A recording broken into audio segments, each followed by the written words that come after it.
इस सप्ताह दिल्ली बाढ़ के संकट से जूझती रही। पहाड़ों पर हुई बारिश का नतीजा यह हुआ कि लगभग पूरा उत्तर पश्चिम भारत बाढ़ की जद में आ गया। यमुना का जलस्तर खतरे के निशान को पार कर गया।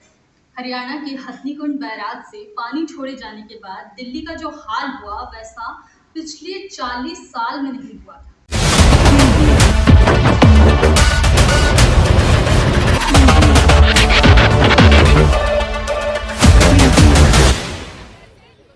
दिल्ली बाढ़ से कराह रही है।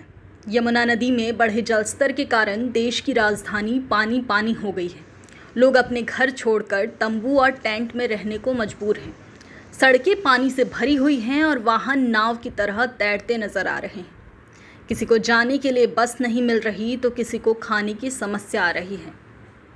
काफी हो रहा है और सड़कों तक पानी पहुंच गया है, जिससे दिल्ली वासियों काफी। वो कल ही मैंने बता दिया था, जो हमारे पास रिपोर्ट्स आ रही थी कि पानी काफी तेजी से ऊपर बढ़ रहा है। तो मैं सब लोगों से यही निवेदन करूंगा कि बहुत ज्यादा जरूरी ना हो तो घर से बाहर ना निकलें और जितना ज्यादा से ज्यादा हो सके अपना वर्क फ्रॉम होम करें।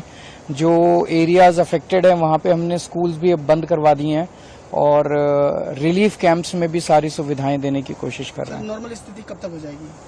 देखिए, जो प्रेडिक्शंस आ रहे हैं CWC के, वो तो बता रहे हैं कि आज 3-4 बजे तक शायद पीक पहुंच जाएगा, उसके बाद कम होना चालू होगा। ऐसी प्रेडिक्शंस CWC के हैं।